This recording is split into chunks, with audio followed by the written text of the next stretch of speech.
Hi అండి అందరికీ welcome to MK Kavyasri వంటలు and home videos. Sri Rama Navami special బేళ్ళ పాయసం అండి. సింపుల్గా కుక్కర్లో ఎలా చేయాలనో చూపిస్తున్నాను ఈరోజు నేను. ఇప్పుడు తయారు విధానం చూద్దాం. ముందుగా 1 కప్పు శనగబ్యాళ్ళు ఇలా నానబెట్టుకొని నీట్గా కడుక్కొని నానబెట్టుకున్న శనగబ్యాళ్ళు కుక్కర్లోకి వేసుకోవాలి. తర్వాత సగ్గుబియ్యం అండి.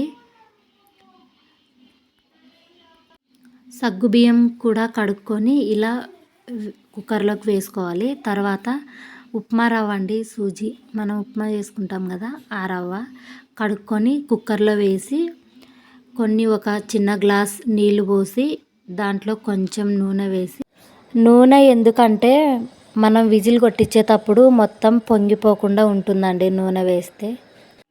3 విజిల్స్ వచ్చేంత వరకు ఉండాలండి. 3 విజిల్స్ వచ్చాక బ్యాళ్ళు నానబెట్టినాం కదండి, బాగా ఉడుకుతుంది.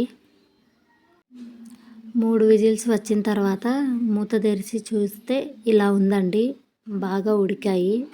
బ్యాళ్ళు, రవ్వ, సగ్గుబియ్యం 3 బాగా ఉడికాయండి. ఇప్పుడు మనం 1 కప్పు బెల్లం వేసి బాగా కలుపుకోవాలండి, దానిలోకి పట్టేంత వరకు.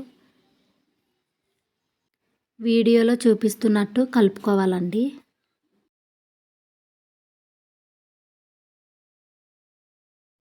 మొత్తం బాగా కలిపిన తర్వాత ఒక 2 గ్లాసులు నీళ్లు పోసుకోవాలండి.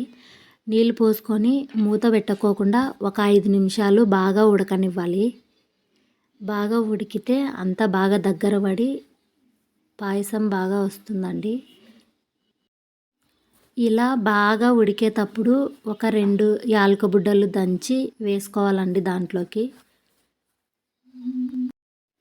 దంచి వేసిన తర్వాత కొంచెం దగ్గరికి, మనం 2 గ్లాసులు నీళ్ళు పోసుకున్నాం కదండి, కొంచెం దగ్గరికి వచ్చేంత వరకు ఉడికించుకొని స్టవ్ ఆఫ్ చేసుకోవాలండి. అంతే అండి, సింపుల్గా బేళ్ళ పాయసం తయారు విధానం. ఈ వీడియో మీకు నచ్చినట్లయితే please like, share, subscribe my channel. ఇలా కుక్కర్లో చేస్తే 5 నిమిషాల్లో అవుతుందండి పాయసము. ఎక్కువ కొంతమంది నెయ్యి అవి ఇవి తినరు కదండి, ఇలా సింపుల్గా చేసుకొని చూడండి, చాలా బాగా ఉంటుంది.